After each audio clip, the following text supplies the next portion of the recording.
کپڑے پہنے ہوئے آپ نے. السلام علیکم. وعلیکم تو السلام. میرا سوال ہے کہ آپ اسٹوڈنٹس کو نکاح کے حوالے سے کیا ترغیب دیں گے؟ اسٹوڈنٹس کو نکاح کے حوالے سے یہ ترغیب دوں گا کہ کر کے بتا دیں, ہو گئی ہے, جس نے جو اکھاڑنا ہے اکھاڑ لے. یہی ترغیب میں ہر ایک کو یہی دے رہا ہوں. اسٹوڈنٹس کے لیے الگ سے پیکیج نہیں ہے. البتہ مسئلہ یہ ہے کہ اسٹوڈنٹس کو رشتہ دے گا کون؟ شادی آپ کے کرنے سے تھوڑی ہوتی ہے, سامنے والی پارٹی راضی بھی تو ہو نا. جب آپ رشتہ لینے کے لیے جاؤ گے, لڑکی والے بولیں گے بیٹا کرتے کیا ہو, آپ بولیں گے پڑھتے ہوں, تو کہیں گے کھلاؤ گے کہاں سے, بولا میں پڑھتا ہوں. گھر کہاں سے دو گے, پڑھتا ہوں. گیس بجلی کا بل کیسے دو گے, میں پڑھ رہا ہوں. بولیں گے پتلی گلی سے نکلو.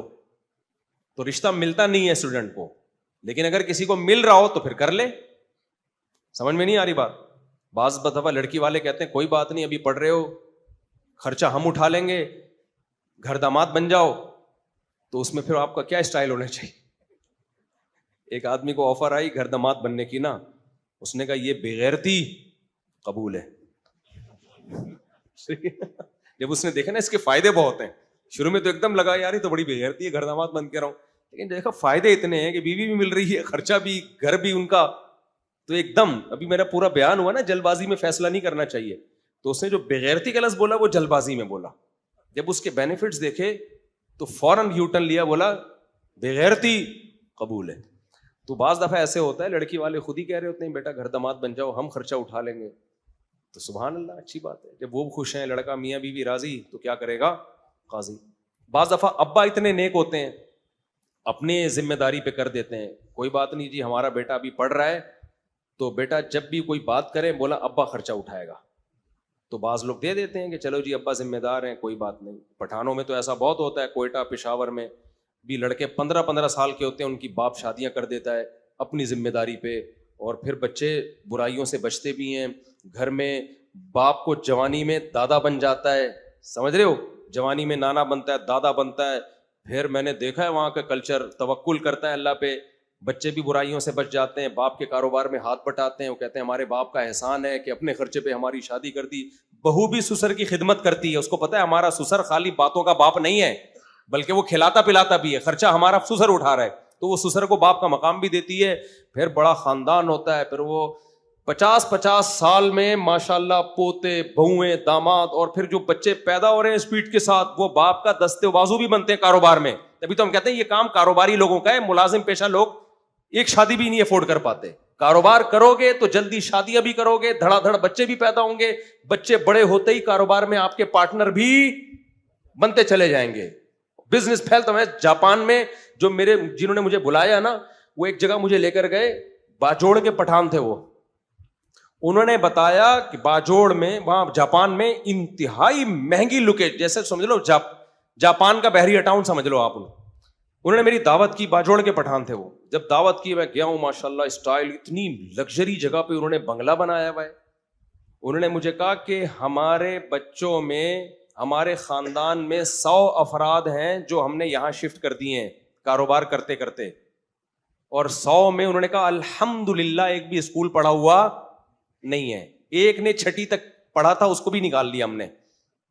غلط نہیں ہے, اسکول بھی پڑھنا چاہیے, لیکن میں ان کی بات کر رہا ہوں. سب کو بزنس میں لگایا ہے, 100 افراد سیٹل ہو گئے ہیں وہاں پہ.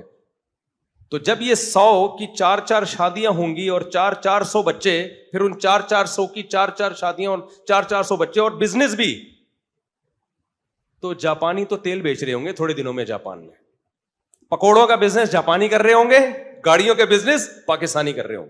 اور میں نے وہاں پٹھانوں میں دیکھا, جاپانی سوٹ ٹائی میں آئے گا اور وہ ہمارے پٹھان بھائی کے پاس جاب کر رہے ہیں وہاں بیٹھ کے. نہیں آئی میرا خیال ہے بات.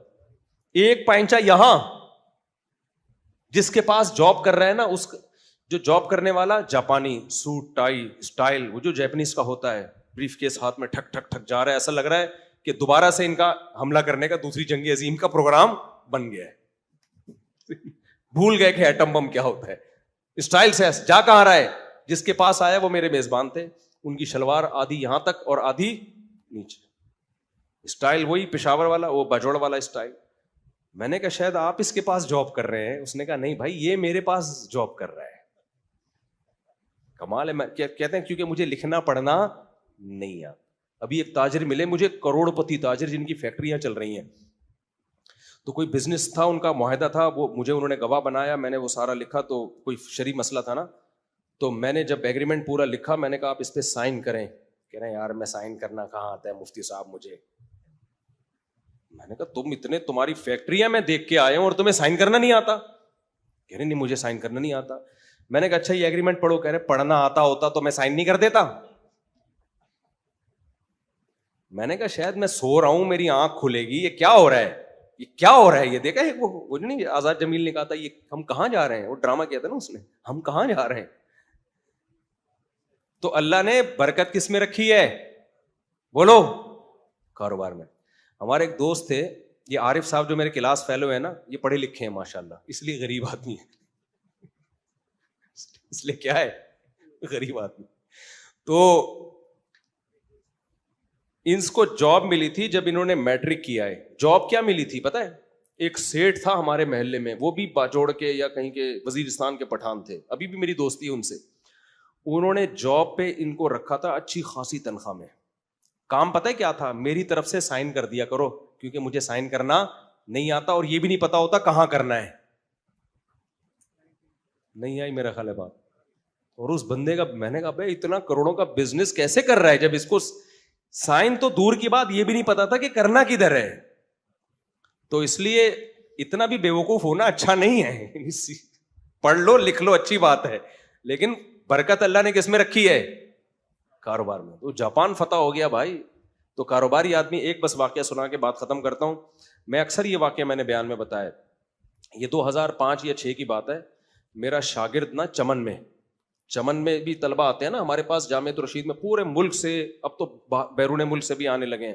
تو ہمیں کلچر کا بہت پتہ ہوتا ہے کہ کس علاقے کا کیا کلچر ہے, کیونکہ ہر طرح کے شاگرد ہمیں ملتے ہیں, استاذ بھی اور شاگرد بھی. تو میری کلاس کے ساتھ ہی ایک اور کلاس تھی, وہ بھی میرا شاگرد تھا. تو میں نے ویسی 4 شادیوں پہ میں بات کرتا رہتا ہوں. میں نے کہا یار کوئی ایسا ہے یہاں جس کے ابا نے 2 یا 3 شادیاں کی ہوں. تو انہوں نے بتایا استاد جی کلاس کے ساتھ والی کلاس میں ایک لڑکا ہے جس کے ابا کی 3 شادیاں ہیں اور 24 بچے ہیں. تو میں نے کہا یار وہ تو رزق کی کمی کی وجہ سے اتنا سا رہ گیا ہوگا وہ بچہ, کیونکہ فیملی پلاننگ والے تو یہی کہتے ہیں نا. میں نے کہا بلا کے لاؤ. وہ پلا پلایا پورا لال ٹماٹر ماشاء اللہ. میں نے کہا تم کون سے نمبر پہ, اس نے پتہ نہیں کیا بتایا 18ویں نمبر پہ. تو میں نے کہا تمہارے ابا کی آمدن کیا ہے یار, 3 بیویاں اور 24 بچے پالنا اس مہنگائی کے دور میں آسان ہے, کرتے کیا ہیں؟ اس نے کہا ہمارے ابا کا ایک چھوٹا سا کھوکھا تھا چمن میں, چھوٹا سا بزنس تھا, سمجھ رہے ہو. تو بچے پیدا ہوتے گئے, جو لڑکیاں تھیں وہ گھر میں, جو لڑکے تھے وہ بچپن ہی سے ابا کے بزنس میں ابا کے پارٹنر بولو بنتے چلے. 6-7 سال کے دکان پہ بٹھا دیا, چل بھائی اب تو یہ اس کو پہنا جا کے, تو اس کو پہنا جا کے. بچپن سے ہی انہوں نے پہنانا سیکھ لیا. کاروبار میں پہنانا ہی تو ہوتا ہے. تو کہہ رہے بچے بڑے ہوتے, اس نے کہا یہ 24 بچے ایک عمر کے تھوڑی ہیں. جو 24واں جو پہلے نمبر والا ہے وہ تو بڑا ہو گیا نا, وہ تو 30-35 سال کا ہو گیا, وہ تو بڑا ہو گیا نا. تو کہہ رہے جو بڑا ہوتا گیا, 7 سال 8 سال کا ابا اپنے ساتھ لاتے رہے, اور اب ہمارا بزنس دبئی میں ہے اور کروڑوں روپے میں ہم کھیل رہے ہیں. تو اس لیے ابا نے 3 بچے دین کی خدمت کے لیے وقف کیے ان 24 میں سے. ایک کو تبلیغ میں بھیج دیا ہے, ایک کو مدرسے میں مجھے ڈال دیا ہے کہ تو عالم مفتی بنے گا, تیرا سارا خرچہ ہم اٹھائیں گے. اور ایک اور بھی تھا, وہ پتہ نہیں تبلیغ میں تھا یا کہاں اس کو بھیجا, واللہ عالم. خیر, تو کہا بھائی, اور اب میرے بڑے بھائی نے بھی مجھے گفٹ دیا, یہ اتنا مہنگا موبائل لے کے بیٹھا ہوا تھا. اچھا پھر میری 5-6 سال کے بعد ملاقات ہوئی. میں نے کہیں بیان میں کہا, میں نے کہا یہ 24 بھائی ہیں, اس نے کہا 30 ہو گئے ہیں, اب 24 کی رپورٹ غلط. سمجھ رہے ہو کہ نہیں سمجھ رہے؟ پھر ملاقات ہوئی تو 32 کی رپورٹ تھی, کتنے, اور 4 بیویاں تھیں, ایک اور شادی ہو گئی. لیکن پھر میں ان کے گھر گیا, میں نے کہا یار مجھے یقین نہیں آ رہا. میں جب ان کے گھر گیا تو اتنی دولت کی ریل پیل. وجہ کیا ہے؟ 32 میں نا اللہ کا بھی نظام دیکھو, 16 لڑکے 16 لڑکیاں. وہ 16 کے 16 لڑکوں میں 2-3 دین کے لیے وقف کیے ہوئے, باقی سارے کیا کر رہے ہیں؟